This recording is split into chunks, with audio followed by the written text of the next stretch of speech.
Hello all. Very good morning. So in last class we started with classical evolutionism. Okay, today we'll continue with one or few of other scholars that are from this school of thought, and we'll try to wrap this theory by tomorrow. Okay, and by tomorrow you will get the notes also for this theory. Okay, so just before we begin with the scholars, that is the first scholar, E.B. Tyler, I'd just like to give you a brief background of what we have learned yesterday. So, what does classical evolutionism says? It says that the culture evolves in stages or specific sequences. And it is not talking about one culture specifically. It says all the cultures across the world, they have evolved in stages or sequences, and they will follow the same sequences. Okay, and the direction of evolution will be from simple to complex, from homogeneous to heterogeneous, and from indefinite to definite.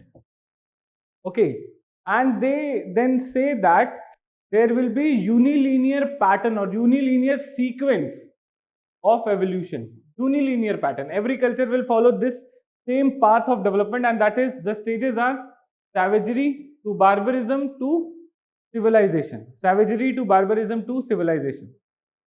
Next is they say that the parallels or similarities between culture, it is due to one factor, that is psychic unity of mankind. That means mankind across the world thinks in the similar fashion. Same problem, they will come up with the same solution. So it is due to psychic unity of mankind. And the last idea is the idea of survivals. Okay, that is evolution. The proof of evolution is the survival. These are those practices which are carried due to force of habit but do not have any contemporary relevance in the society. Okay, these are the evidence of evolution from the past. So this has now become custom. Last time in last class there were several students who were having doubts regarding survivals. So these are something that were relevant in the past. Now, because we have been doing it since generation after generation, so it has now become a custom. Okay, we do it, but we do not know for what purpose are we doing this particular job.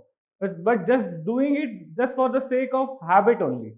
So these are the survivals which shows that yes, our culture has evolved from some earlier stages. Okay, so I hope this summary is clear to you. Any doubt, or shall we move forward? Okay, so we should move forward then. The first scholar is E.B. Tyler.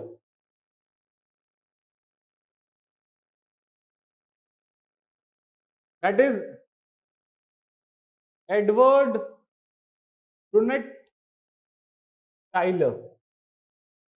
Remember this E.B. Tyler only. Okay, so there are four founding fathers of anthropology, modern anthropology, and he is one among them. E.B. Tyler has so much effect on anthropology that once you might have heard about a person named as Max Muller. So he used to call anthropology as Tyler's science, or something that owes its origin from Tyler. He made it so famous, he made it so interesting or so widespread that it was once called as Tyler's science. Anthropology as a subject was called as the Tyler's science. So there are four founding fathers. First being E.B. Tyler, then L.H. Morgan, third is Franz Boas, and the fourth one is Emily Durkheim. We'll see all of them. Okay, so first one, E.B. Tyler, in the school of evolutionism. E.B. Tyler. So what does he says? Before we jump to his contribution to this school of thought, we need to understand his story, his life story. so that you will be able to understand why he said what he said, what was his influences, or from where did he came up with these kind of ideas. So he can be said to be the founder of the theory of classical evolutionism. So he belonged to a community that is Quaker community of England. It's a small sect of Christianity that used to live in England, okay, or in Great Britain. So he belonged to that community, Quaker, and they were minorities. Majority people were Catholic Christian. They were minorities, and they had some different belief system compared to the Catholics. So what happened was in the time when he was born in early 19th century, so in somewhere 1801 or 2, what actually happened, his father was quite influential. So in the initial school, in the initial education when he was small kid, so that was in the school that was run by his community, Quakers. Okay, and later when he got very uh, means he completed his schooling, so he wanted to enter into Cambridge University. But at that point of time, Cambridge University was controlled by church, and this person, since he belonged to minority community, he could not get admission into the Cambridge University. So what he did was, he did not completed his degree. He instead joined his father business, that is foundry business, or somewhat related to metals. Okay, some business that his father was involved in. He joined his father and he started doing foundry, engage himself into foundry business. So what actually happened later, that he developed certain symptoms of tuberculosis. Okay, since he was living in a very cold place, he developed symptoms of tuberculosis, and at a very young age, and so he decided to move to some warmer places in order to recover his or regain his health. So he went to Mexico, sorry, Cuba, and in Cuba, uh, he met a person named as Henry Christie, who was an archaeologist.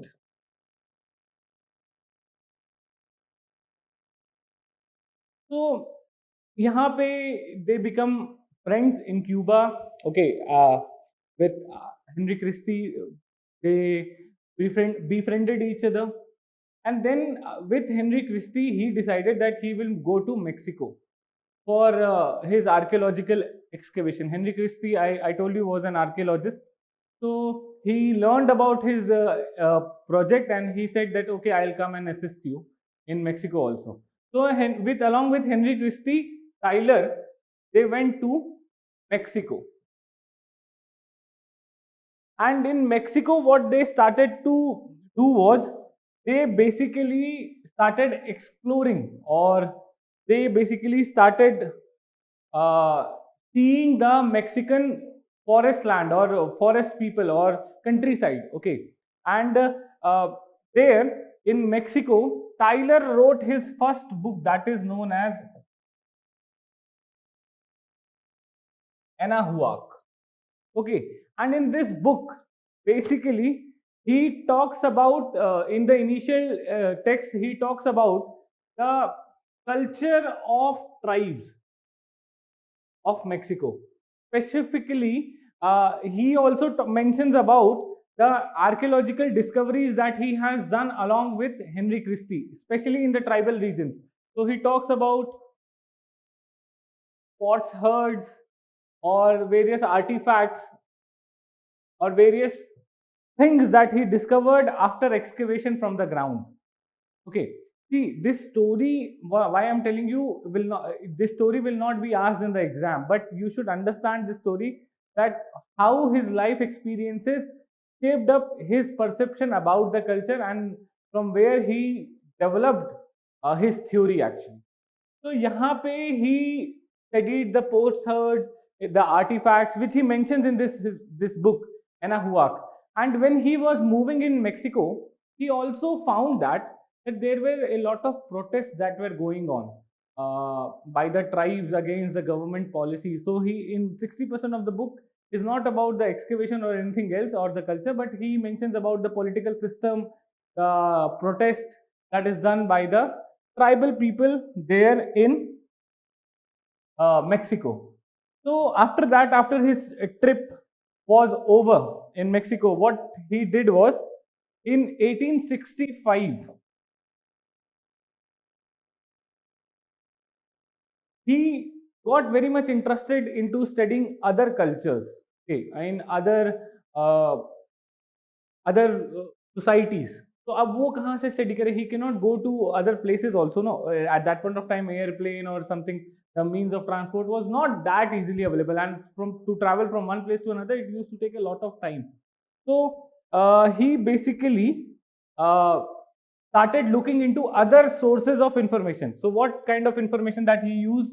He used the travelogues that were written by different travelers or missionaries who went to other places and wrote their experience in the book, or various other biographies, autobiographies, wherein the people have written about their culture, wherein the people have written about their experiences to different places and how they have seen other societies and how they are different from us. And he wrote all this in a book, that the name of the book is Research into Early History of Mankind and Development of Civilization.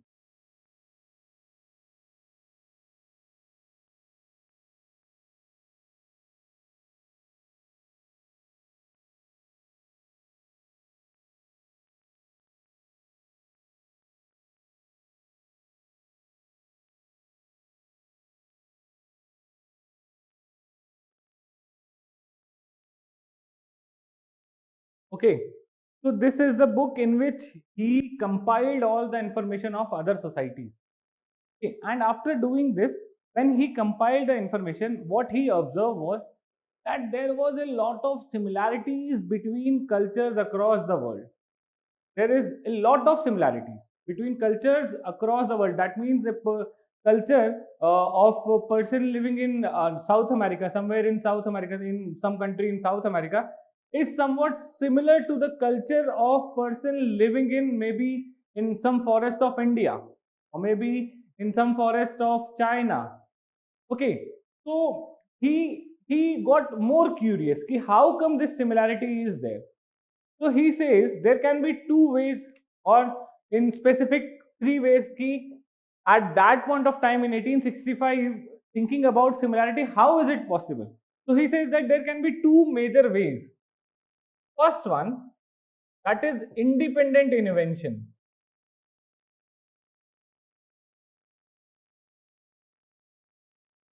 That means they have independently invented the same type of culture, or independently they have devised the same way of living. Okay, despite no cultural contact, there can be a chance that they have independently invented. Or the second way, that they have copied from each other, or due to cultural contact.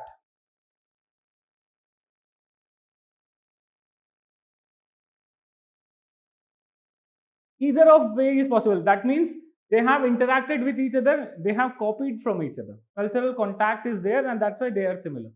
तो दो तरीके हो सकते हैं. One is cultural contact, the second one can be independent invention. But he rules out this one. He says this is not possible because the technology is not there. And how come the people who have been isolated in the forests of South America can have contact with the people isolated in the forests of India or maybe forests of Australia? Okay, that means there is least possibility of cultural contact.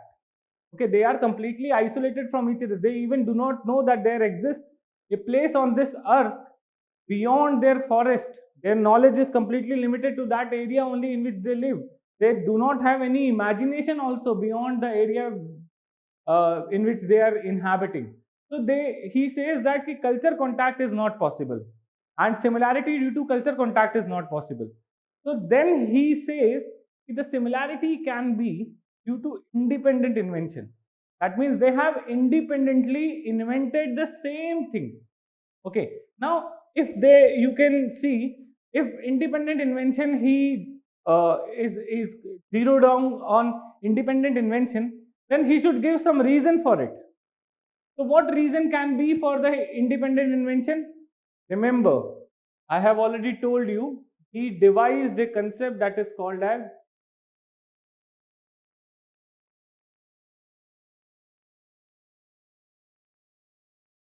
psychic unity of mankind. Independent invention was possible because they could think in a similar fashion. They could think exactly the same for the problems that they are facing.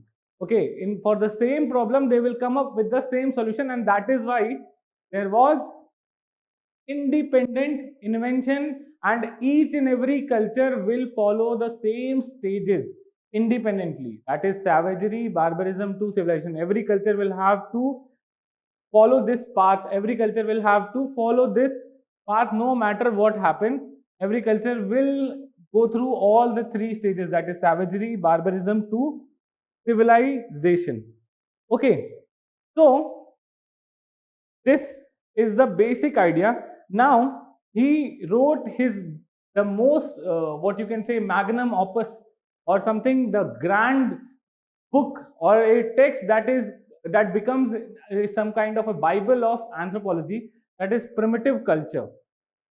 One of the most important book or one of the most significant contribution by Tyler, that is the book Primitive Culture. Okay, in 1871, in this book, basically he sets out to reconstruct the history of human culture, how the society, how the cultures have evolved, history of human culture. Okay, that means what are the stages of evolution? Till now, he has not given the stages like that is savagery, barbarism, or civilization. He just says that the similarities between the culture is because of independent invention, which is because of psychic unity of mankind. In this book, he aims to reconstruct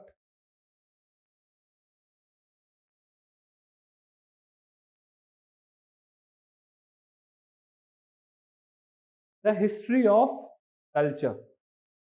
Okay, that is in Primitive Culture book. So यहाँ पे he has to justify the idea of psychic unity of mankind. So he quotes one or he borrows from one of the concept of geology, that is the concept of uniformitarianism. This concept was given by Charles Lyell, geology. Okay, you might have read it in NCERT geography as well. So what does this concept uniformitarianism says?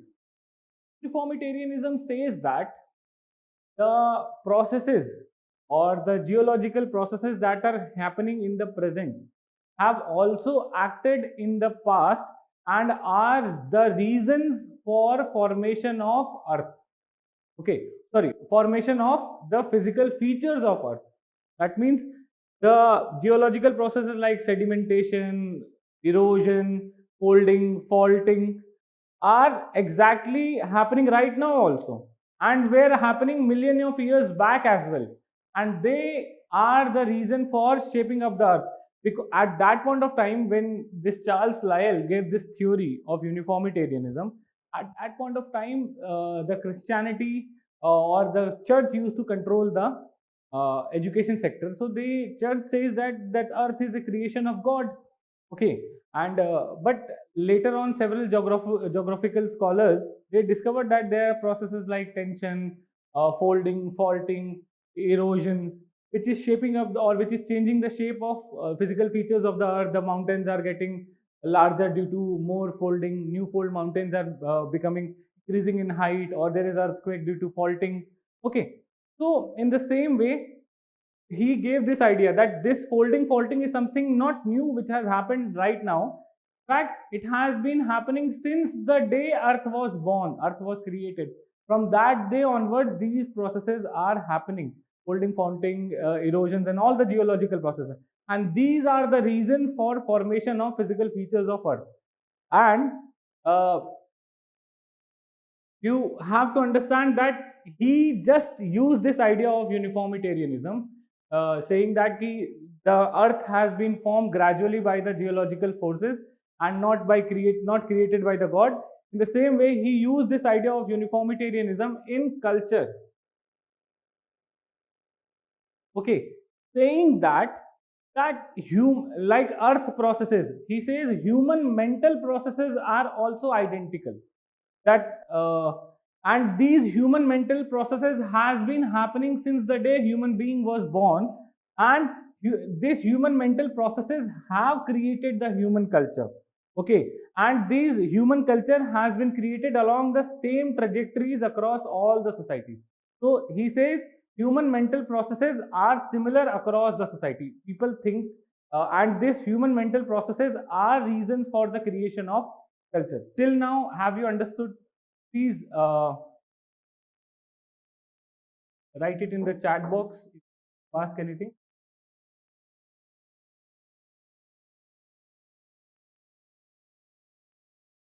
Have you understood everything till now, till uniformitarianism? Shall we continue? Please write yes, no.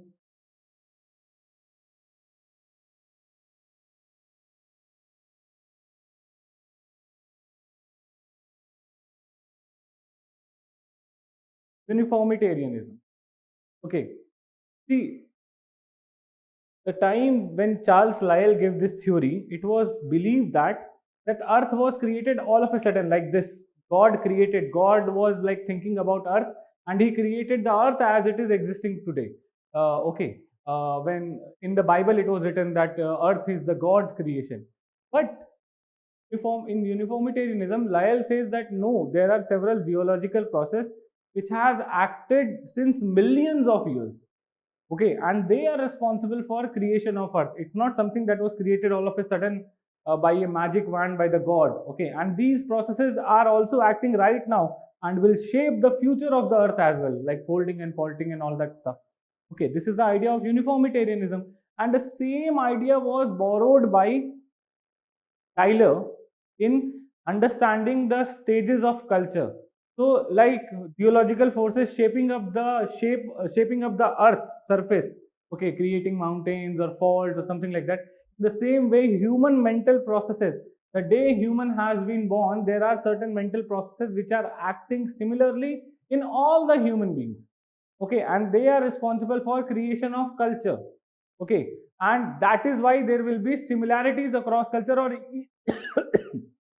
sorry, or each of the society wherein the human beings live will follow the same stages of development, that is uh, and will have same stages. Okay, that is the psychic unity of mankind. Yahan se ye idea aata hai psychic unity of mankind ka. Just a second. Is it clear now?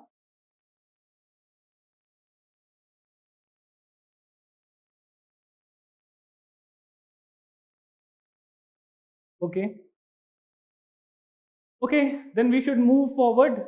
So, from uniformitarianism, he devised an idea of psychic unity of mankind. Just write a short note. Just write. He learned from the Charles Lyell idea of uniformitarianism. Right? He learned from Charles Lyell idea of uniformitarianism, which says that which says that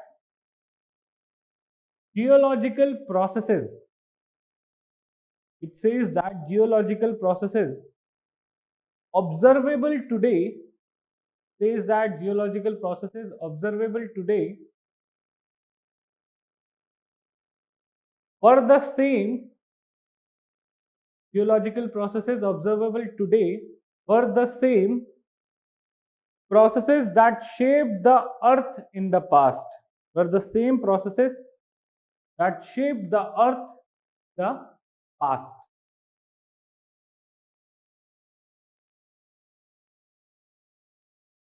He says culture was created. He says culture was created by universally similar human minds similar human minds and is governed by same process, governed by same basic laws of cognition or thinking, and is governed by same basic laws of cognition or thinking. Human mental processes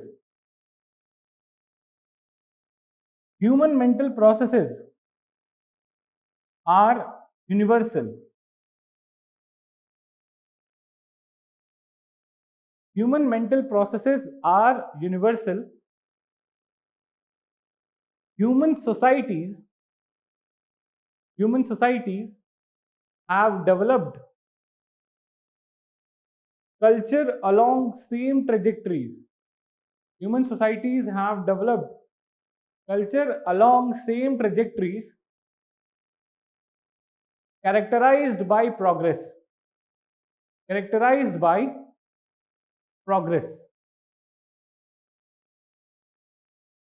Okay. So this is the idea of uniformitarianism. So here what he is saying is, by the idea of uniformitarianism, that societies with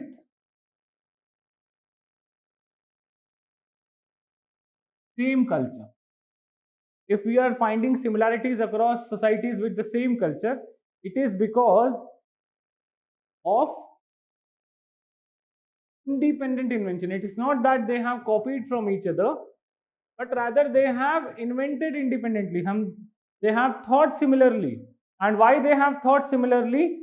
It's because of psychic unity of mankind. Okay, because man thinks similar in the similar problems.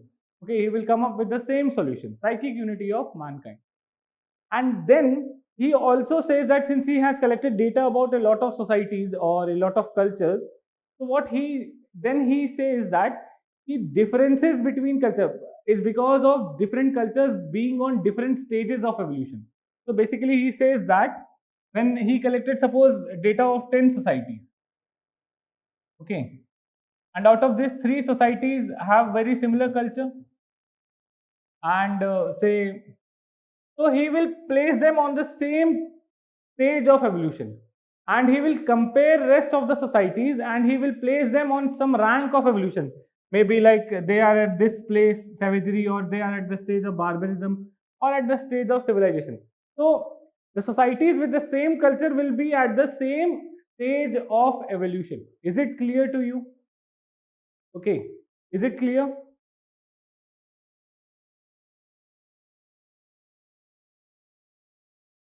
Yes, no? See, I cannot see your faces so that I can make it out whether you have understood or not. You have to reciprocate so that I can proceed. Okay.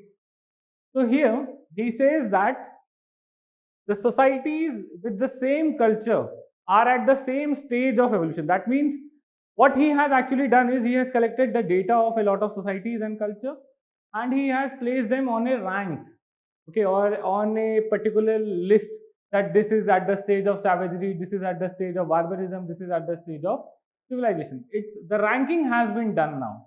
Okay, so savagery, barbarism, and civilization. So he says that the similarity shows that they are at the same stage of evolution. Just right. Societies with same culture, societies with same culture are due to independent invention, which is due to psychic unity of mankind. Which is due to psychic unity of mankind. Moreover,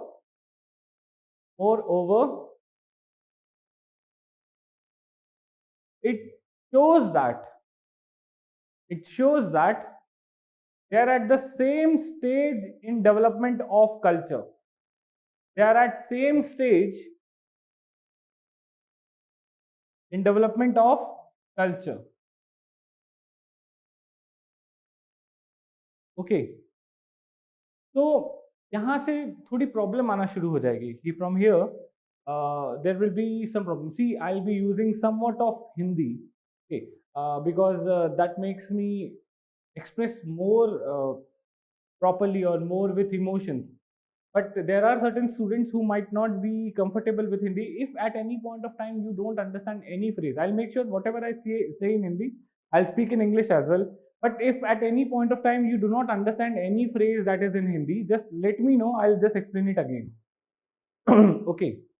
Okay. So now what Tyler says here is that uh, when he says that ki society with same stage, sorry, similar culture are at the same stage of evolution. So what he relates to the primitive people, or the people who are living in the tribe, as a tribe or in the forest, or do not have that much of technology, they do not have the culture very similar to the industrial people. So what he says that they are at the backward stage of evolution. They are like prehistoric people, the people of the past who used to live like thousands of years back, okay, without any technology. Their culture is very similar, or they are the living proof of the prehistoric society. So if you want to understand history, if you want to reconstruct, remember, reconstruct the history of culture. So just study the primitive culture, primitive society. Okay, why? Because they are at the stage of savagery. Okay, they are at the stage of the what our culture used to be in the past. Okay, from where we have evolved to the stage of evolution. If you want to understand what we were in the past, just study the tribal people. Okay, why? Because they are at the stage of savagery, the same stage or the same type of culture which prehistoric people used to have. Is it clear? How he is trying to reconstruct the history of culture? Just by understanding the culture of the present tribes. Since they are less developed, or since they do not have the technological innovation, if I want to understand what our culture was in the past, I should study the tribes. This is what he is saying. Okay. If the primitive culture, the people living in the forest, the people living in the tribal regions, okay, without any technological innovation, their culture is very similar to those of the prehistoric society. And this will help us to understand or reconstruct the history of culture. Is it clear? Just typing a yes would be more than enough.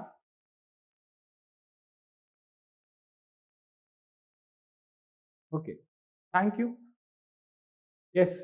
So, in order to reconstruct the history, you just study the primitive societies, or what he called as the primitive societies are the societies with less developed technology.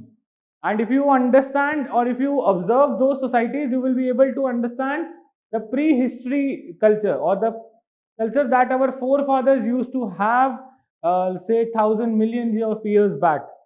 Okay. So then the next idea in the same book, Primitive Culture, the first one is the idea of uniformitarianism, from which the idea of psychic unity of mankind came and independent invention was justified. Then second idea that he gave was the idea of survival. Okay. So in order to reconstruct, or in order to prove that evolution has happened, he gave the idea of survivals. This idea of survival was very unique contribution by Tyler. So he says that these survivals are those practices or customs or opinions which are carried on by the process of, or by the force of habit, and they do not have any contemporary relevance. That's right. These are the processes, customs, opinions, processes, customs, opinions which are carried by the force of habit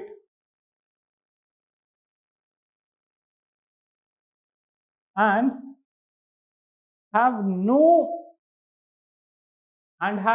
contemporary relevance and have no contemporary relevance. These are the proof. These are the proof or remnants of older condition of culture. These are the proof or remnants of older condition of culture. So these are the remaining parts of our past culture, and that shows that we have evolved from the past. And these might be few similarities between our primitive culture and current culture also.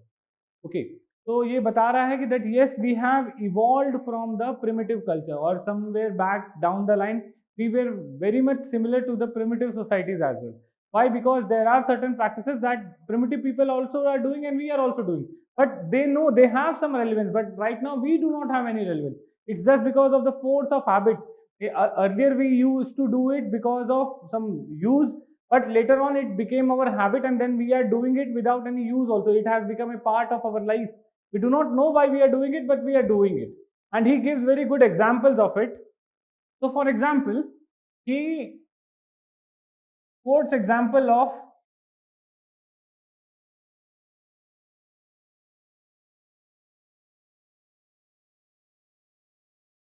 shops in America.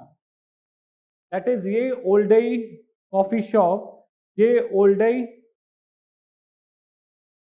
pizza parlor. So this word YE is being pronounced by the people ye. Okay, in America. Today also the shops have the same name. Ye Olde coffee shop, Ye Olde pizza parlor, Ye old pizza parlor. So people in America, they pronounce this YE as ye Olde coffee shop. But he says that this is a survival. How he says?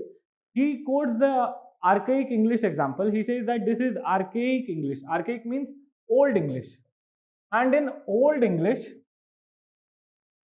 the writing was, or the alphabetical connotation were different, wherein this symbol Y was pronounced as PH in the old English, archaic English.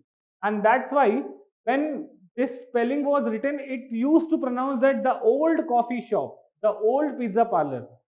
But writing Y at that point of time represented TH, or was pronounced as TH. Okay, the old coffee shop. Later on, after the English got improved, archaic English, say we moved to American English. So this symbolic things have changed, but the shop names are still the same, and people means people are pronouncing it like Ye Olde coffee shop, Ye Olde pizza parlor. So this is the remnant. This is the survival. I hope you are getting my point.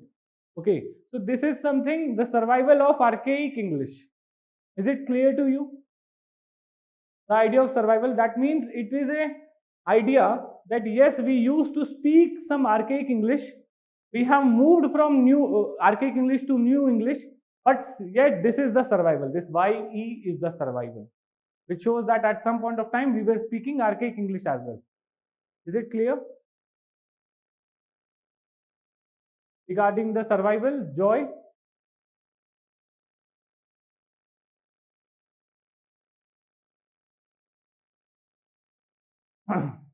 Okay, there is a doubt regarding this archaic English. See, when he was moving in America, Tyler, so he saw various shops with this name, and Americans there, they used to pronounce it as ye old coffee shop, ye old pizza parlor. So he thought to see why this name which has no relevance right now. So he found the reason also.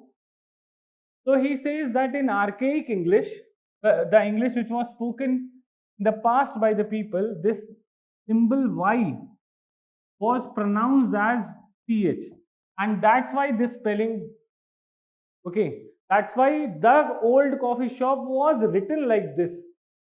But now we have moved from archaic English to modern English, American English.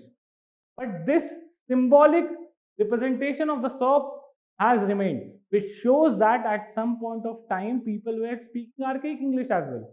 So this is a survival. It is a habit or custom. Sorry, it's a practice, custom, or opinion which is being carried by the force of habit, which has no contemporary relevance. As we have moved from archaic English to the modern English, this shop name should have changed and should have been written like this. But no, they have retained the same shop name, and just for the force of habit. Okay, they are not changing the shop name, and you will find several shop name in America, old America, with the same name. Okay, the old coffee shop. So this shows that this is the remnant of archaic English in the present society as well. Okay, this is the survival, a practice due to force of habit having no contemporary relevance. We are just doing it for the force of habit. Is it clear now, Joy?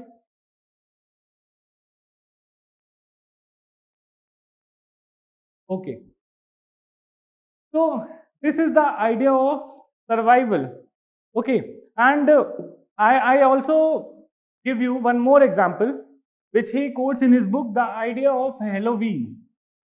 You might have heard about in several Hollywood movies a festival or a feast of Halloween is celebrated, wherein every person is supposed to dress like a uh, spirit or a ghost or a vampire on blood on his face and all that stuff. Halloween. Okay. So actually, he says that this Halloween celebration is a survival. People do not know why are they celebrating this Halloween. Do you know why this Halloween is celebrated? Is there any reason? Is anybody aware of this? Have you heard about Halloween in the very first place? Just let me know. Have you heard about Halloween in any book or in any movies you might have seen? Maybe in your college? Yes. Okay. So, in people of America actually are celebrating every year. There is an Halloween festival. In fact, in Bangalore and in Hyderabad, wherein multinational companies of America they are headquartered in India, you will find that they also have a Halloween day for celebration, wherein every staff is supposed to wear a costume of a vampire or maybe a ghost or something like that. Halloween. Here, people of America are still celebrating Halloween, but he says that it is a survival. Survival of what? He says that in the past, in primitive societies or in the prehistoric societies, when there was lot of superstition. Okay, and there was a time in the year where they were supposed to placate or where they were supposed to praise the ghost, okay, or praise the spirits, okay, or praise them vampires or cannibals. They used to bring flesh for them, they used to offer some blood to them, or such kind of witch activities were performed in order to praise them, in order to please them, in order to make sure that they remain protected from these evil spirits. Okay, and this was done at particular time of the year. Okay, now this thought process has gone. People do no more believe in spirits or maybe cannibals or maybe vampires or something like this. It's just a thought of fiction. Okay, we have moved away from it, we have uh, progressed from it, but this process or this festival has remained as a force of habit, and we are doing it just for the sake of habit sake, without understanding its contemporary relevance at that and in past for what it was being done. Right now we are doing it just for the sake of habit. This is a very good example of Halloween, an idea that was relevant in the past culture because of our thought, of our belief in spirits or ghosts or vampires, but right now it has no contemporary relevance, but due to force of habit we are doing it. Not know its relevance, but just for the sake of habit, just for the sake of doing it, we are doing it. Is it clear? हाँ, please right yes know anything. नहीं है तो you may say no. At least I'll explain it once again.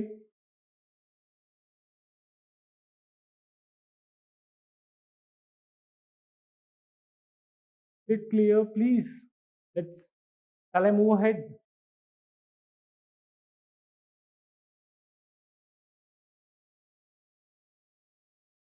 Okay, I hope it's clear.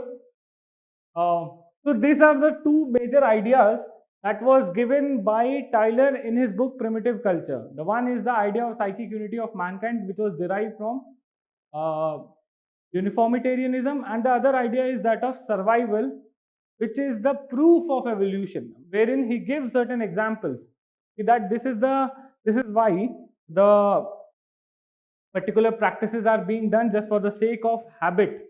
Okay, now in this book also, in this book Tyler, he then finally comes up with the stages of evolution, wherein he says that every culture will independently move from three stages: savagery, barbarism to civilization. And this journey is a journey of progress. People will come with will face different challenges. They will come up with the same solution, and hence these distinct stages will be same in all the culture. Means every culture will have to pass through these stages independently. These stages will be same in all cultures. This will be the distinct phase in every cultural's life, from savagery to barbarism to civilization. Okay, this is the idea that he gave. So here he came from where this term savagery, barbarism and civilization came actually. So we need to understand, just अपने notes में just एक side में box बना लो and write the academic influences from where he borrowed this term. Academic influences on Tyler. So, as I have told you that before anthropological theory was given, there was the era of enlightenment. That is the era of reason, which believes that with reasons come progress in the society. And there were three, four scholars who have already talked about the progress. The first one scholar is Giambattista Vico. See, this is not relevant for exam actually, relevant for exam per se, but it will help you understand better. Okay, because in exam you are supposed to write merely 300 words of answer. So these kind of stories and these things you will not be able to write in the exam.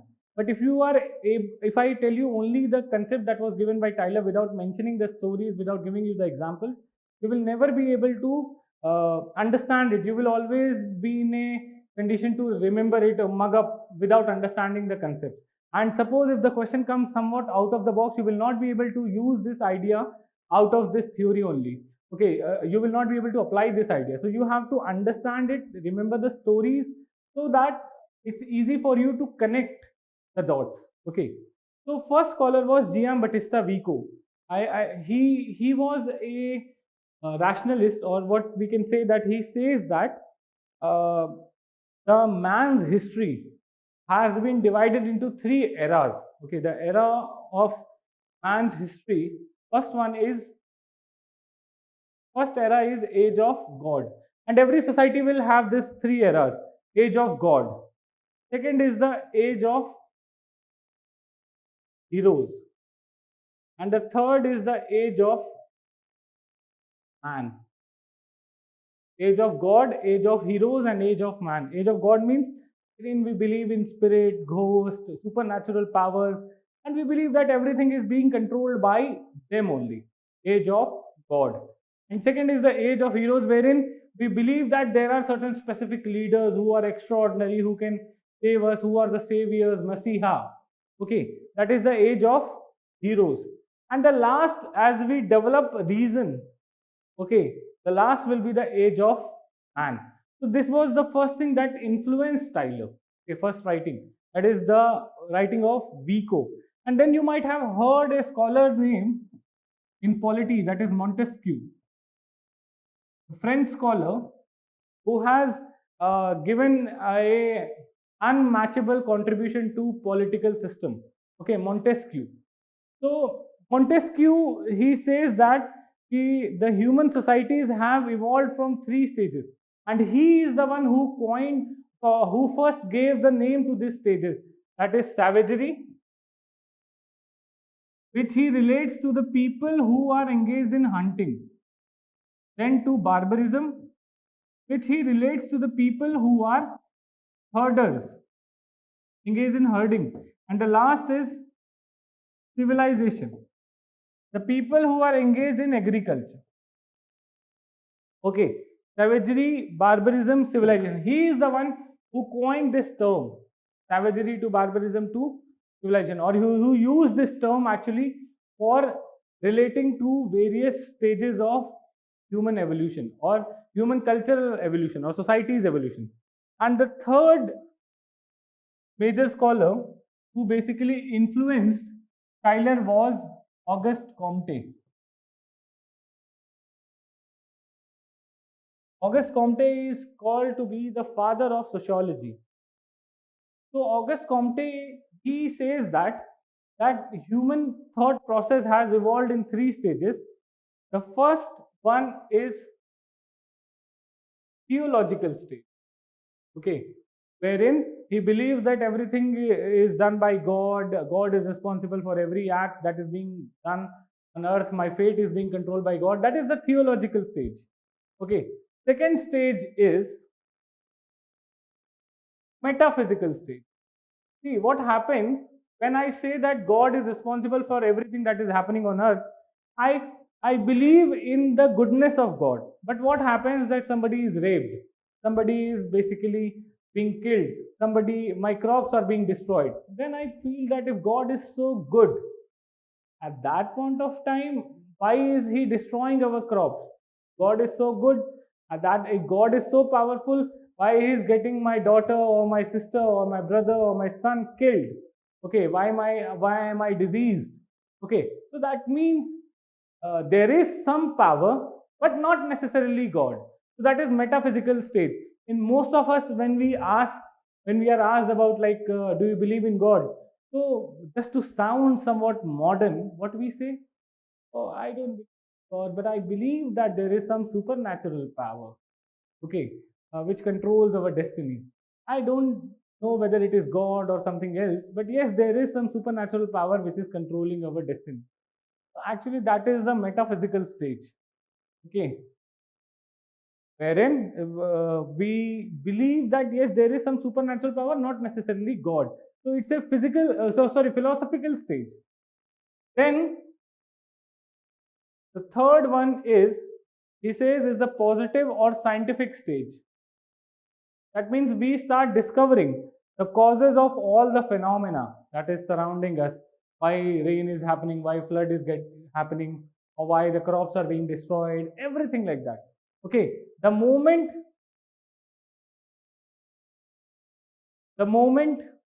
ये disconnect पता नहीं अभी just एकदम आपने दरवाजा खोला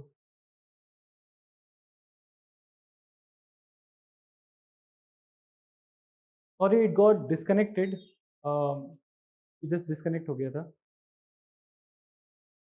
everybody in है ना अभी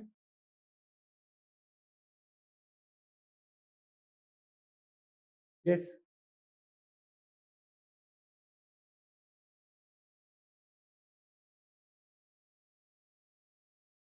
everybody in now? Say yes. Actually, it got disconnected due to maybe net issue or something. Okay. So I was talking about the metaphysical stage. Okay, wherein we do not believe specifically in God, but in some supernatural power that controls our destiny. Okay.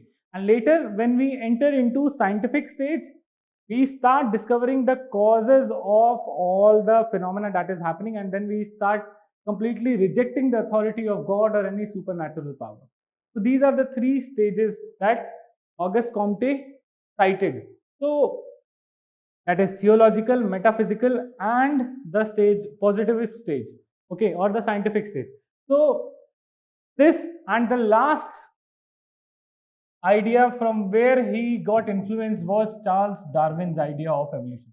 So Charles Darwin, in his book that is Descent of Man, he talks about evolution of mankind from ape to human being, from a quadruped or an animal that walks on 4 legs to a animal that is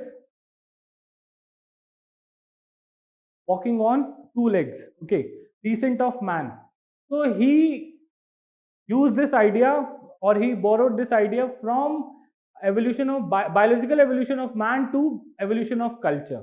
That means with evolution, biological evolution, we have progressed biologically, become more intelligent, more efficient walkers or runners, or more intelligent.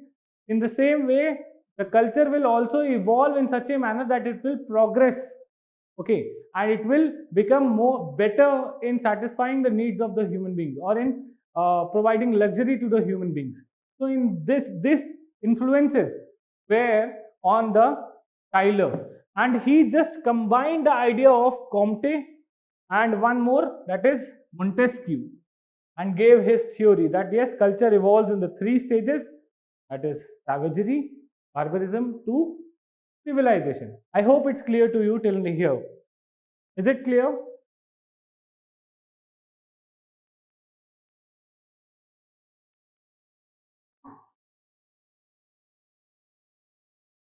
Let me see. Is it clear?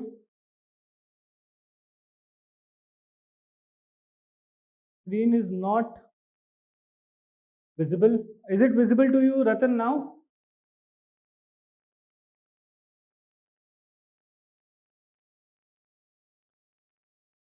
Ratan screen visible है?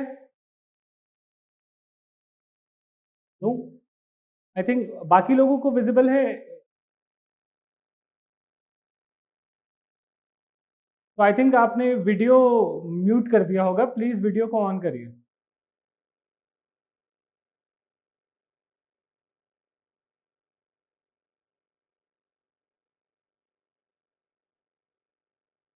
Rest all are having.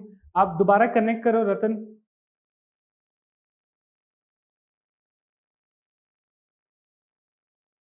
So there was one doubt that was asked, that whose ideas were combined.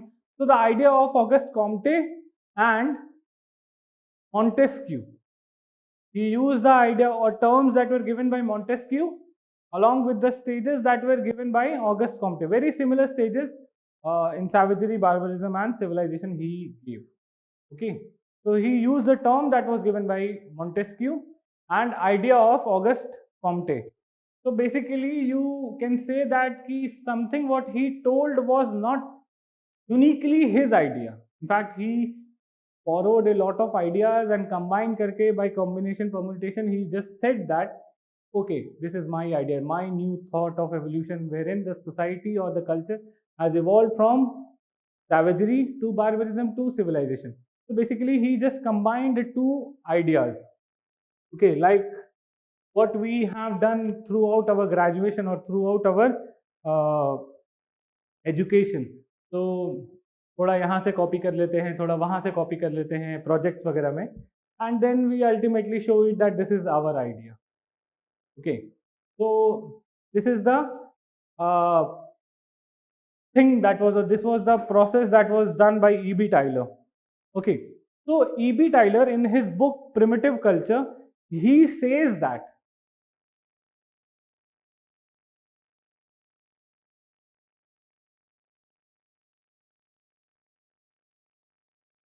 anthropology is a science actually. So in anthropology there are 3 major debates, and this is one of the biggest debate in anthropology, that is whether anthropology is a science or not. There are scholars, and 2 other debates are, that is of nature and nurture, and the third is culture being a super organic phenomena. So what I'll tell you, just three debates in short.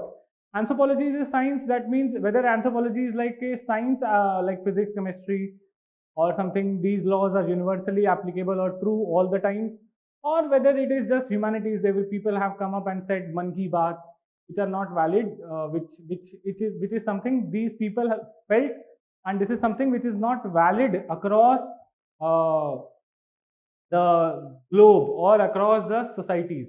For example, if I say that Newton's law of motion, so force is equal to mass into acceleration. So it is valid in India and it is valid in US as well. But some idea that was given by E.B. Tyler might be valid in India, might not be valid in some other societies. Okay. So the people who say that anthropology is a science says that the laws or the theories that we are learning in anthropology have universal validity. Okay. And Tyler was one among them who says that anthropology is a science. Okay. We do not need to go into this debate because this debate we will cover in very much detail, and I'll be coming to unit number 1. Okay, in paper 1. So therein we will be talking about anthropology is a science or humanities there, about this debate. The second debate is nature versus nurture. So this debate says that the nature side says that we are what we are because of our biological build. So if anybody is intelligent, so it's not because of your uh, environment or not because of your education, but it's because you genetically are itne zyada superior, you have superior genes, you have superior body build, and that is why you are intelligent, you are good sports person. It's completely biological in nature. Okay. And nurture says that no, biology is not that important, environment is responsible. So just to take an example, if somebody of this class gets a rank 1, the nature side will say that if this person is biologically intelligent, has superior genes, and that's why he got rank 1. Okay, and he would have got rank 1 irrespective of wherever he would have attended the class. So it's sheer luck that I was born, that particular person came here and attended or got rank 1. He would have got rank 1 even if he or she would have attended any class or would not have attended any class. He would have definitely got rank 1 because he is biologically intelligent. Okay.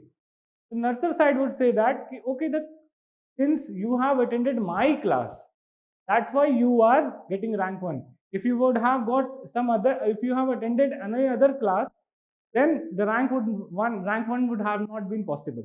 So here we are giving more importance to the environment shaping up the behavior, and in nature side biology shapes up the behavior.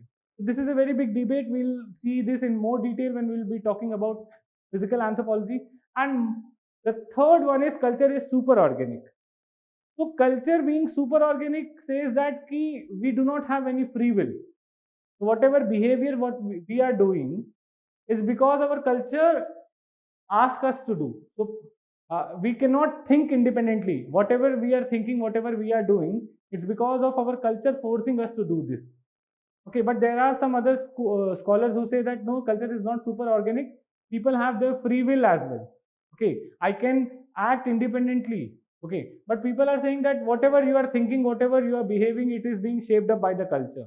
So this is the third debate, and most of the scholars, they have contributed in some way or the other about the either of these three debates. Okay, anthropology being a science, nature versus nurture, and culture being super organic or not.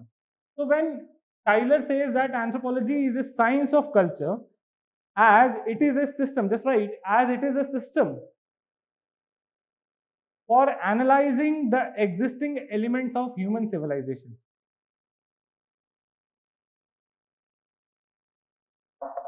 As it is a system for analyzing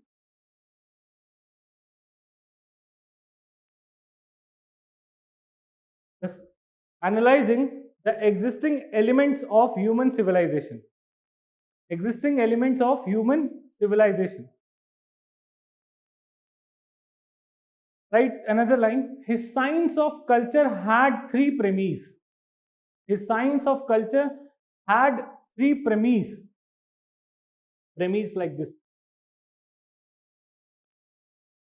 So, what are the three premises he mentioned? And this is the summary of what Tyler said. Agar 10 marker question comes, you have to just write that anthropology. Tyler says that anthropology is the science of culture, and his science of culture has 3 premises. I'll explain one by one. Just write the first one. The existence of one culture. The existence of one culture. So second, its development through one progression. Its development through one progression. And the third, humanity as united by one mind.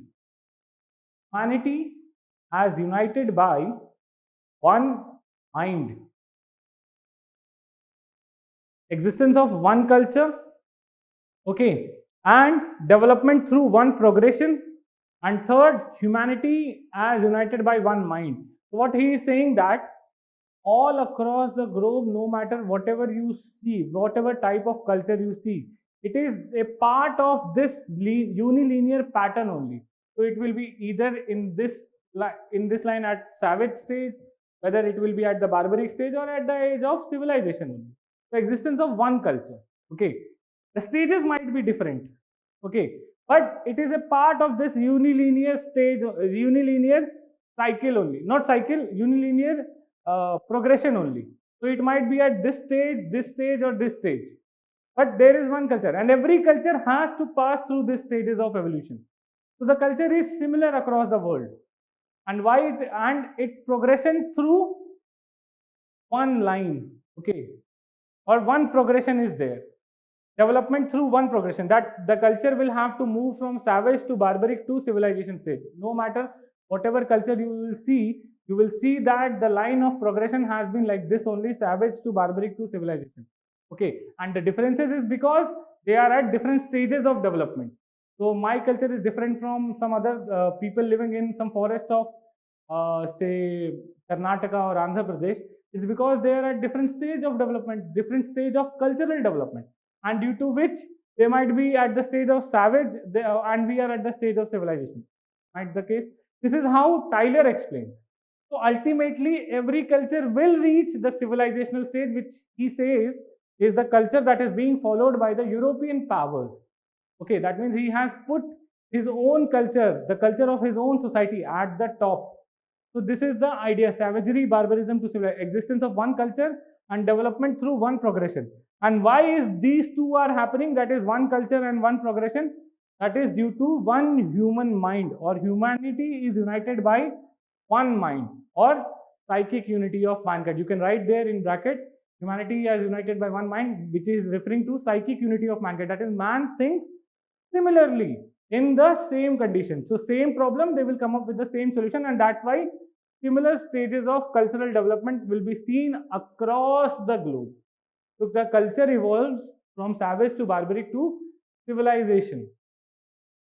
So this is what he says. And just write one more line. All society, he says, all societies were essentially alike. All societies were essentially alike and capable of being ranked by different level of cultural advancement, by different levels of cultural advancement. Okay, so every society is more or less similar. What is the difference? That they may be at the different stage of evolution, and due to which they can be ranked. Okay, the differences can be ranked, whether they are at the stage of savage, whether they are at the stage of barbaric, and whether they are at the stage of civilization. So बाकी चीजें same है. Okay, all societies are being alike. That means they have. It's not like that they are doomed to act like this. They cannot develop themselves. Okay, they will follow this path of savagery to barbarism to civilization. Okay, they are alike, and they can be ranked at different scales or different level of cultural advancement. This is the idea which Tyler in short gives. Is it clear? Is it clear? Yes or no, please? Okay, but he's saying no or okay, yes, fine. So now in the same book, in the book Primitive Culture, what he says or what he explains is his two major contributions are there.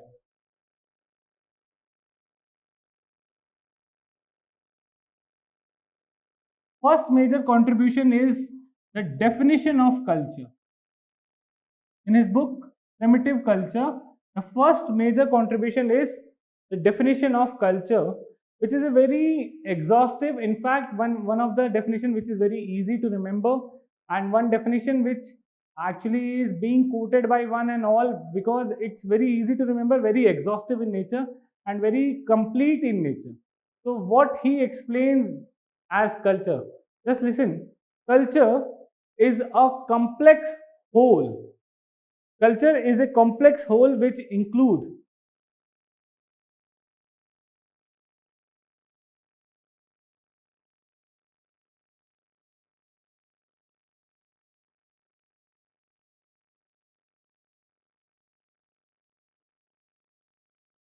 it is a complex whole which includes knowledge, belief, customs, moral, art, and laws, and other capabilities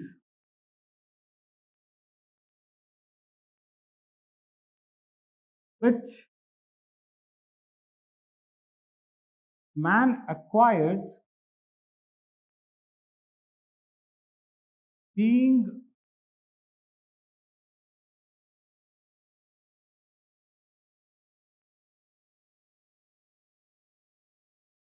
member of society. So he says that culture is a complex whole. Complex whole means it's a group of objects, okay, a group of components, that is whole. You cannot isolate them, saying that this is the belief, this is the knowledge, okay.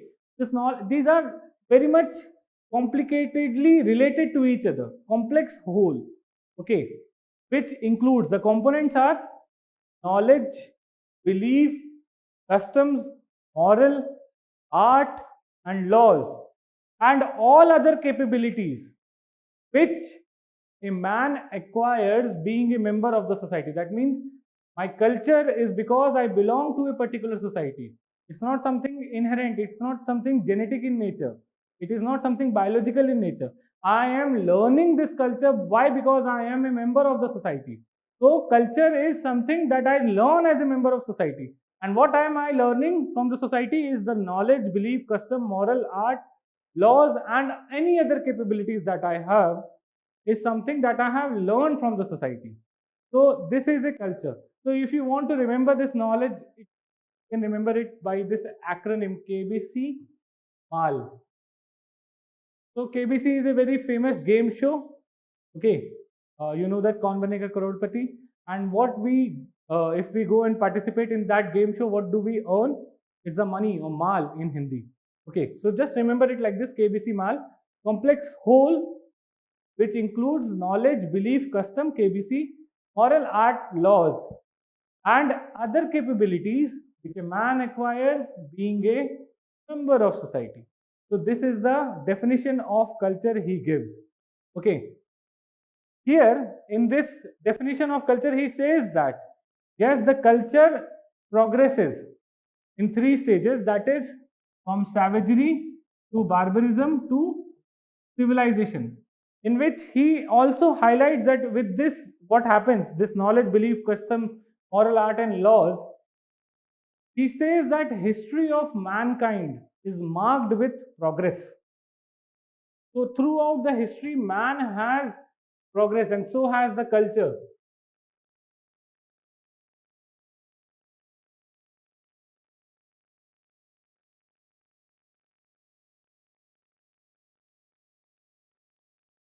History of mankind has is marked with progress. ठीक है.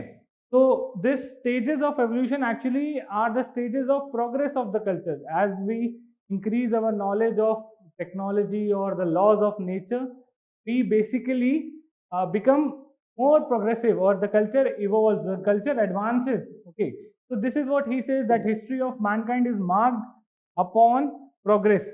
So he gives a very good statement that I'll just quote that statement once. I'll dictate that statement actually. So what he meant by this statement was that civilization, if you look at the civilization or the most evolved form of culture, civilization is something, it might be looked upon as an improved form of organization of individual or society. That means things have become better from the past. The individuals are living a better way of life. They are more organized. They are more patterned way of living. It's not like we are living like a animal or no law and order is there. So improved organization of man and of individual and the society. And for what purpose this there is an improved organization of man and society, or individual and society. So in order to promote power, goodness, and happiness. So, people are being organized in a better way, or they are kept in a better way. For what purpose? The purpose is for improved happiness, for better power, for more happiness, or goodness. Okay, so for goodness, power, and happiness, man becomes more powerful, man becomes better, the life becomes good, and man is more happy, or the individual is more happy in such better way of advancement. So people were sad actually when they were living in, say, forest, or they might not have been able to utilize their potential. But now with this civilization, the increase in technology, what happens? The power, goodness, and happiness increases. Okay, this is what he says. When he says that history of mankind is marked with progress, so this progress is to make sure there is increased happiness, power, and goodness. Okay, so he also says that as we become more acquainted with the physical laws of the world, so he says acquaintance or awareness with the physical laws of the world. Okay, as we get to know, or we become more scientific, or we become more aware of the physical laws of the world. Physical laws of the world means laws of motion. आपको पता है, you are able to predict the behavior of the nature, and what actually will happen is that the adapting power of the man with nature increases. So, you are able to predict that the sun rises in the east and sets in the west. So, basically, and you know that this to this month is the time of rain. Okay, so your ability to adapt with the nature or cope up with the nature will actually increase. So, he says that acquaintance with the physical laws of the world and accompanying the power of adapting nature to man's own needs or own ends will basically promote progression. जैसे जैसे आपको physical laws of the world के बारे में ज़्यादा पता चलता जाएगा, you will basically become more progressive. The more you know, the more you will move towards development. Okay, and he says that the acquaintance or the knowledge of physical laws of the world is lowest among what? Savagery, mean among barbaric, and max among the stage of civilization. Lowest in the stage of savagery. We do not have any acquaintance with the knowledge of the physical laws of the world. As you remember, I told you about Comte. Comte ने भी ये बोला था, पहला stage theological होता है, सब कुछ भगवान कर रहा है, everything is being done by God. Okay, so the acquaintance with the physical laws of the world is lowest in the stage of savagery, mean in the stage of barbarism, and max in the stage of civilization. This is what Tyler was saying.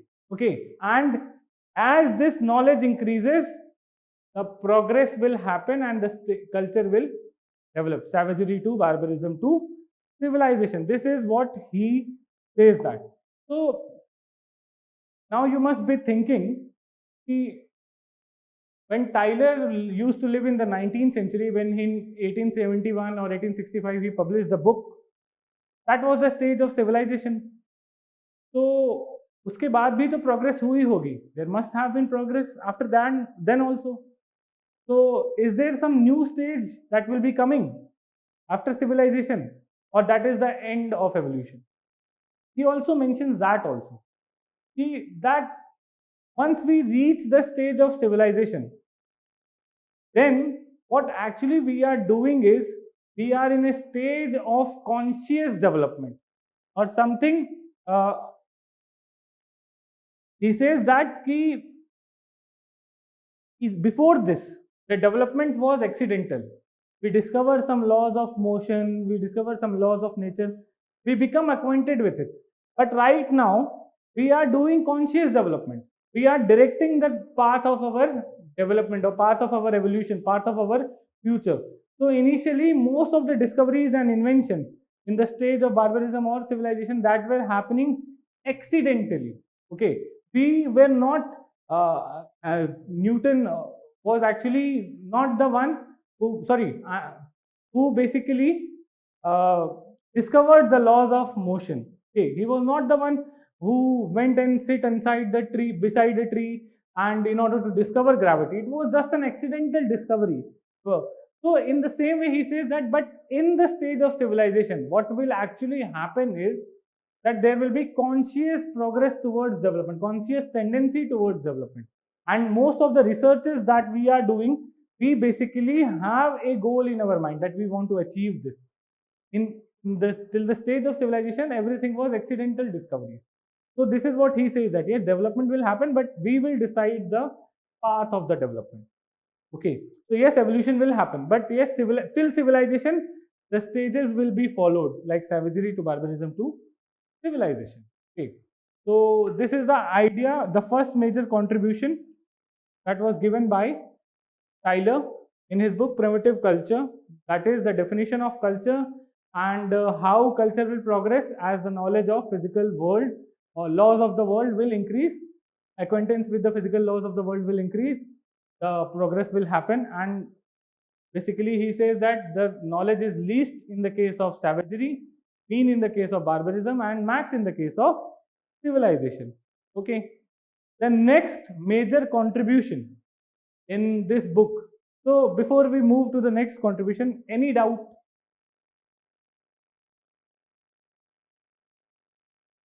Or is it clear?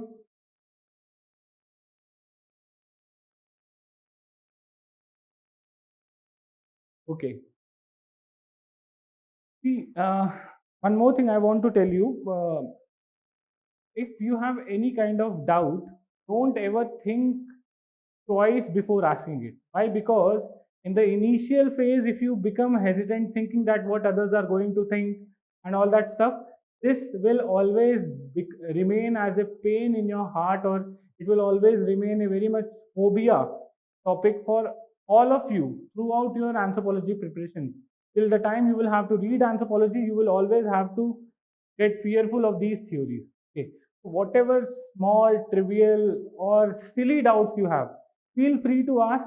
We have enough amount of time in the beginning, but later on, as the speed of the course increases, it will be very difficult for you to cope up. And because I will always be recalling these theories, and I'll be taking some other chapters. I'll be just mentioning the name of E.B. Tylor. Okay, remember I told you about E.B. Tylor, what he said. So you should be able to understand. Don't think that you will remember everything. If you don't understand, it will become literally difficult for you to remember. So please feel free to ask any kind of doubt. Okay, shall I move ahead then? Okay, you people have my number. Even if you feel somewhat hesitant or somewhat shy of asking doubt in front of everyone, which you should not actually, you can please give me a call. I'll be more than happy to help you. Okay, so the next contribution is the evolution of religion. Evolution of religion by Tyler. Okay, so here before we start this evolution of religion, I'll just like to give you a glimpse how, when he talked about evolution of culture, he says that the people, he compared the people who are living in the state of savagery, or the societies whose culture is in the stage of savagery, very similar, the mind of the people of those society are very similar to that of the infants of Europe or America. Infant means children. Okay. So he compared the mind of the people living in the stage of savagery to that of the infant. Like chota bachcha hai, he cannot think a lot, he is not aware of the laws of the nature. He is basically, whatever you say he will believe. If you say that there is a ghost, yes, he says okay, the ghost, okay, all that stuff. So he compared the mind of the people who are living in the stage of savagery as the infant, okay, as a small boy or small child that is living in the uh, childhood stage. So he says that the primitive mind, or the people living in primitive society, it's unable to think in the form of, or it's unable to have an abstract knowledge. Abstract knowledge means proper knowledge, or ability to categorize the phenomena, ability to classify the phenomena, ability to distinguish the phenomena. Okay. So for example, if I just have 3-4 chairs, so you can easily say that these are chairs. Okay, these are the objects that are used for the same purpose. These are the chairs. But the infant or the savage or the primitive people, they do not have this ability to absorb abstract knowledge. Okay, they do not have the ability to make this abstract knowledge that 2 plus 2 is equal to 4. And if I am told to, if I am basically taught the concept of multiplication, I can use this concept of multiplication to multiply any two numbers. For them, every problem is unique. Okay, every number is unique, everything is unique. Okay, the ability to have abstract knowledge is least.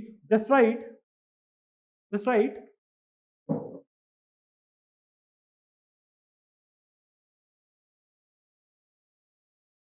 According to Tyler, the defining trait of primitive mind,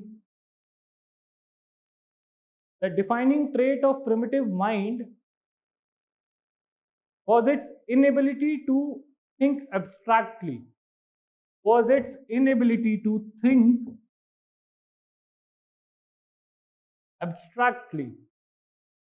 So basically, I'm talking about evolution of religion. Here you will be talking like this: inability to think abstractly.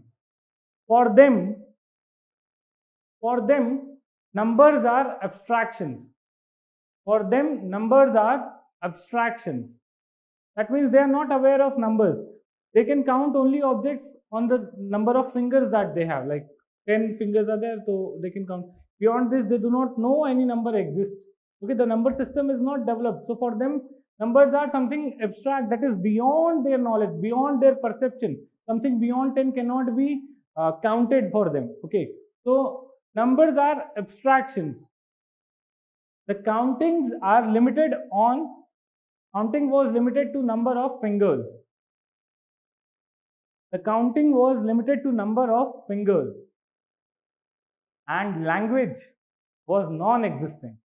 So like the child, he cannot speak. The same way primitive people cannot speak because they do not know how, or they do not have any language. So language was non-existent. So there he compares the savage people to that of the infant, and the same kind of ability or disability the infant has, the same is the ability or disability with the savage. They cannot count, they cannot speak, or because infant cannot speak because he has yet not developed the physical ability. But savage cannot speak. Why? Because he has not developed any language. The language is non-existent. So what is the effect of this?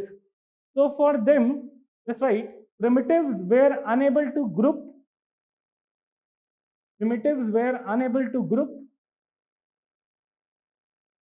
abstract categories, similar objects into abstract categories. Primitives were unable to group similar objects into abstract categories. So they cannot say that these are trees. Every tree is unique for them. Every tree is different for them. So they cannot group similar objects into abstract categories. All trees,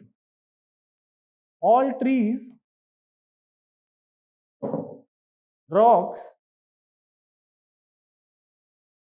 and flowers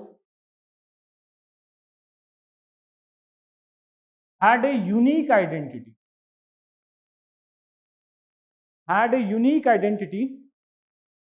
Or personality,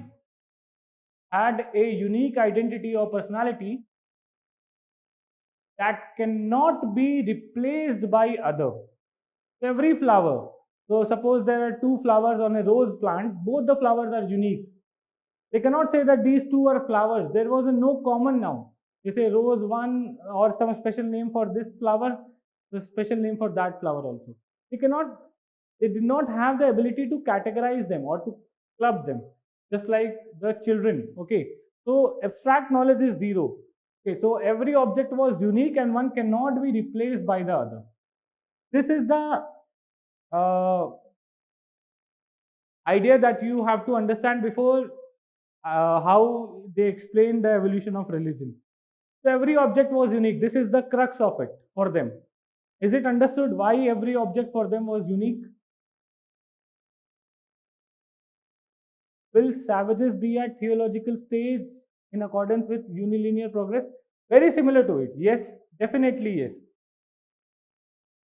Their thinking will be like this because they haven't yet developed any logical explanation for any phenomena. So whatever phenomena is happening, it's because of will of the God.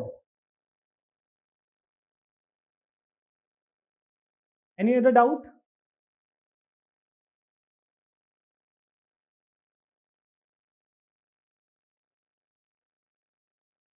Shall I move ahead? Okay. So this idea that he says that they were living in a world of singular objects. There is no two similar objects or something like that. They did not have the capability to categorize the object. They were living in the world of singular object. Okay. So then what he says that in primitive religion, if you see how religion actually evolved, so he says that the stages of evolution of religion is animism to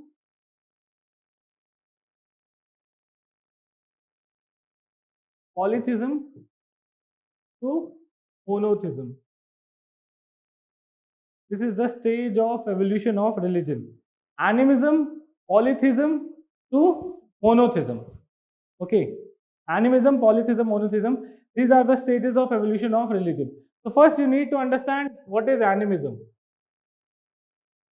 So he says that animism is the belief in soul. Animism is belief in soul.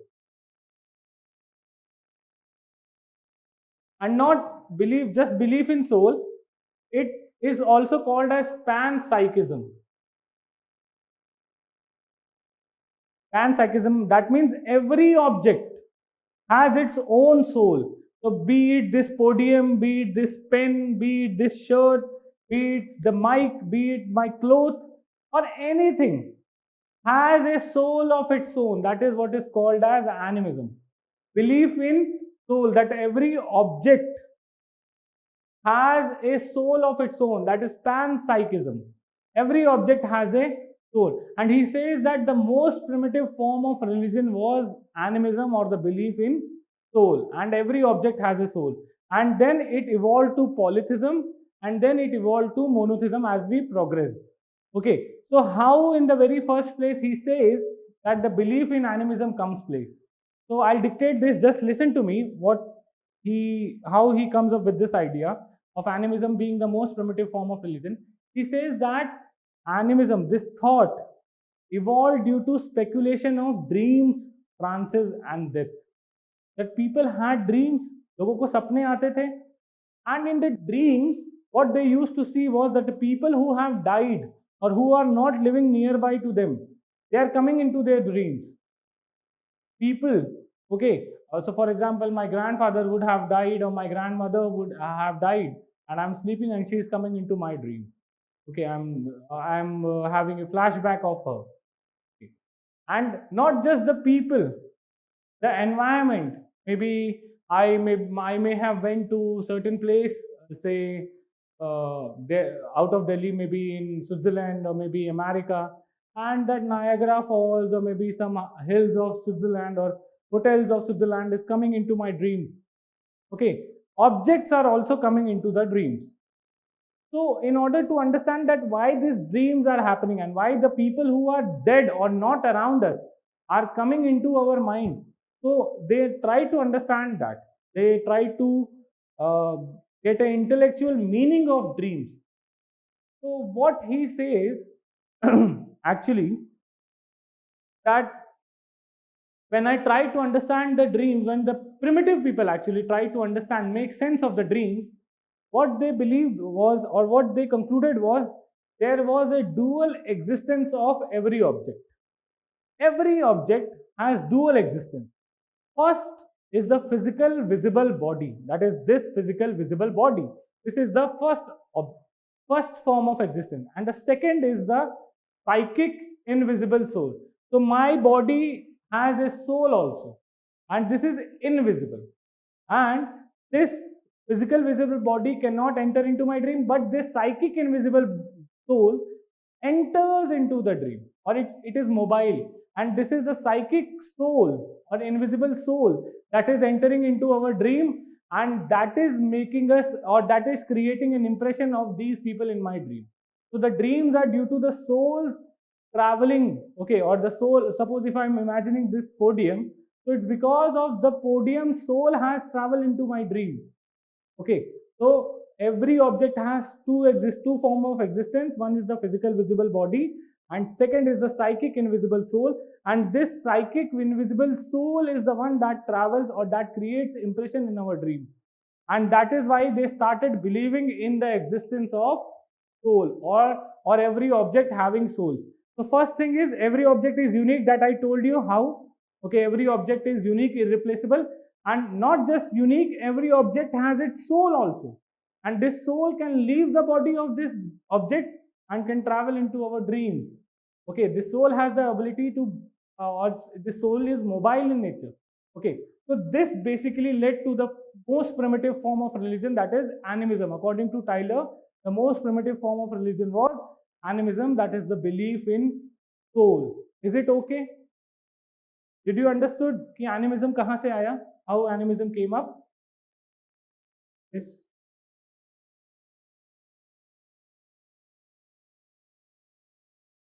Rest are not replying. Is there any doubt?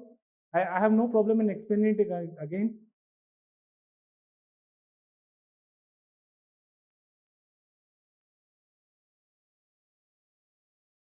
Okay. So most yeses are coming up. So belief in soul is the most primitive form of religion. And then he says that he calls the people who give an intellectual explanation of the dream as savage philosopher. This is a philosophical idea. So he calls them as a savage philosopher. With whatever limited understanding they have, they try to interpret the dreams, and they say that every object has a soul of itself, and that's why animism is the most primitive form of religion. Later, what happens?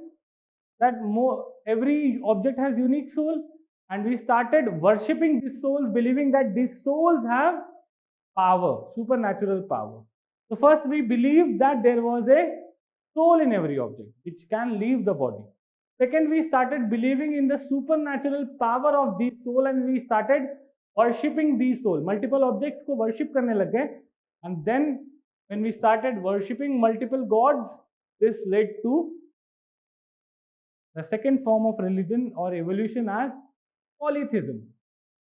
Okay, multiple objects like one which is causing the rain, one which is causing the fire, one which is causing the flood, earthquake, anything. Okay, so we started worshipping them, and that is called as polytheism. Second form of religion. Is it okay? And then, as and when our knowledge evolved, we started believing in singular God.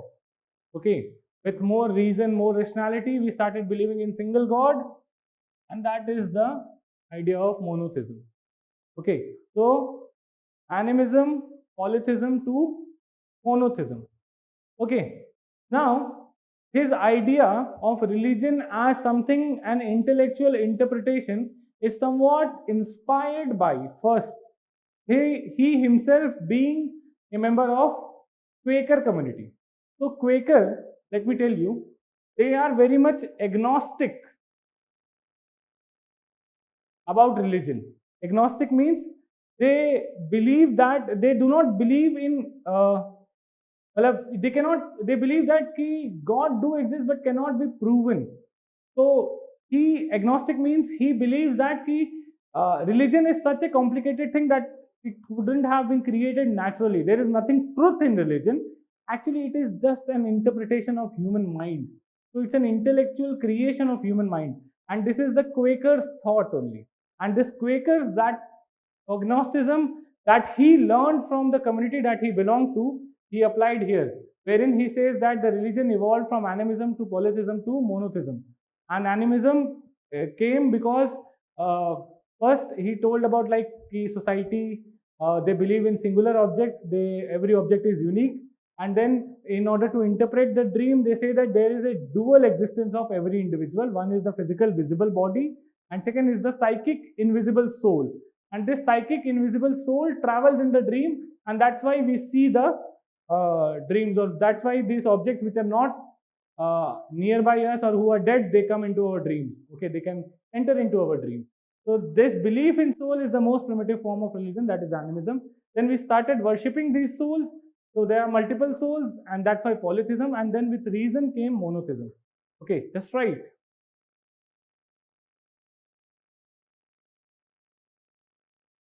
To trace the origin and development of religion, he studied myths and legends across the cultures. He studied myths and legends across the cultures.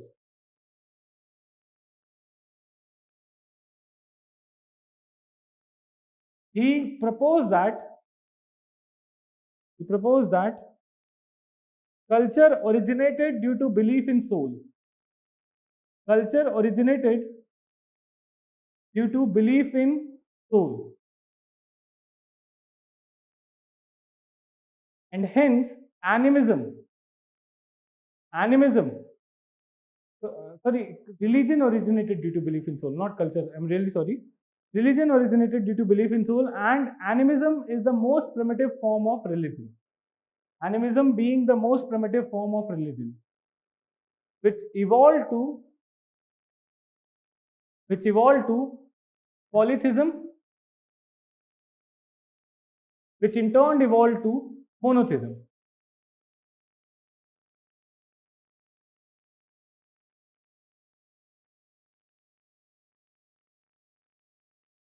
Which in turn evolved to monotheism. Animism originated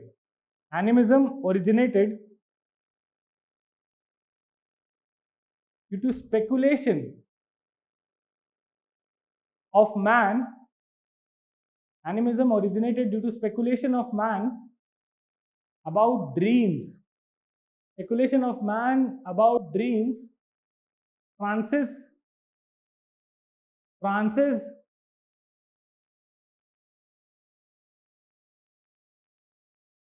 and death. Speculation about dreams, trances, and death.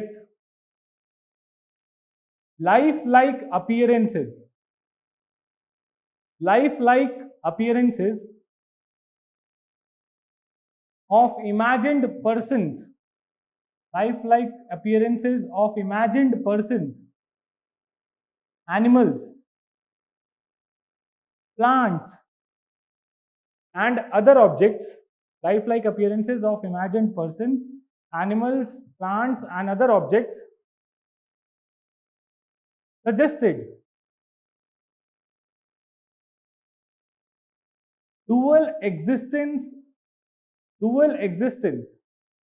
of these objects. Suggested dual existence of these objects. The first, physical visible body,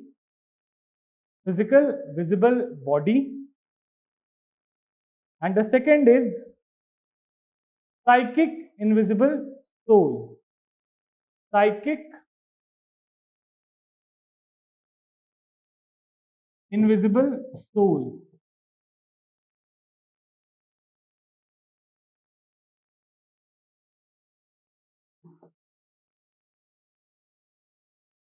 The dead people appear in the dream. The dead people appear in the dream in the form of soul. In the form of soul.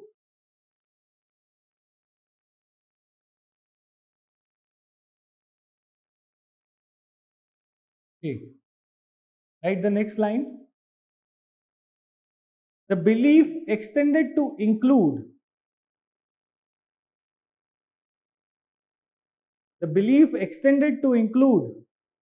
all other objects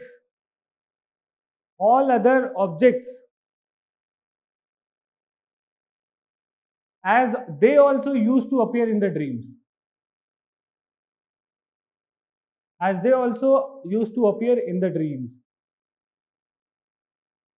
The savages then began to realize that all the objects has life and soul. All the objects has life and soul.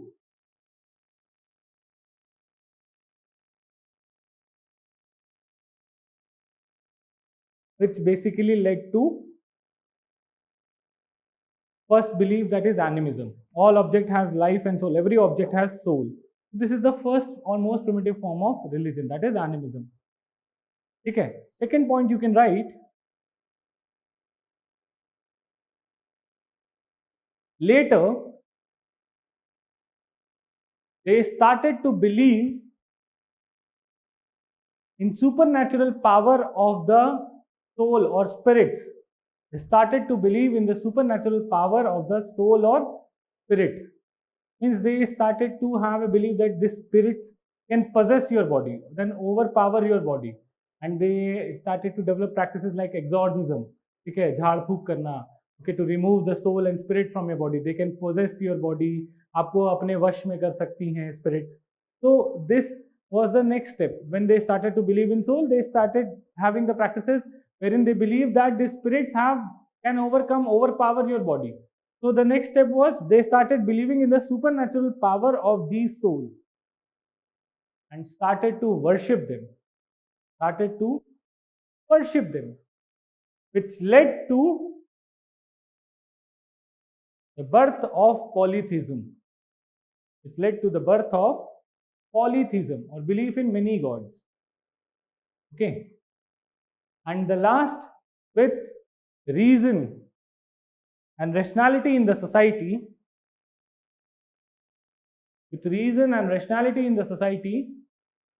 monotheism became the evolved form of religion, or belief in one God. सबसे last में आता है monotheism. So this is the idea of evolution that was given by Tyler. So one is the definition of culture, the second is the evolution of religion. So this is in short what Tyler has said. I think I have explained it as much as detail is possible for UPSC. Although you might not be required to write this much also, you just have to mention about what contributions the Tyler has given, okay, and how Tyler defines the evolution of religion. Beyond this will never be asked because it's not at all possible to write beyond 300 words, and I have given you more than enough content that is required. You don't have to read anything else. Okay, I hope you have written the notes. Now the another scholar is L.H. Morgan, which we will cover in the next class. That's it for today. And before I end the class, I need to ask you, is there any doubt you want to ask? Okay, that's it for today. I hope you understood everything. You have my number. Please feel free to give me a call regarding any kind of doubt you have. Okay, that's it for today. Thank you so much.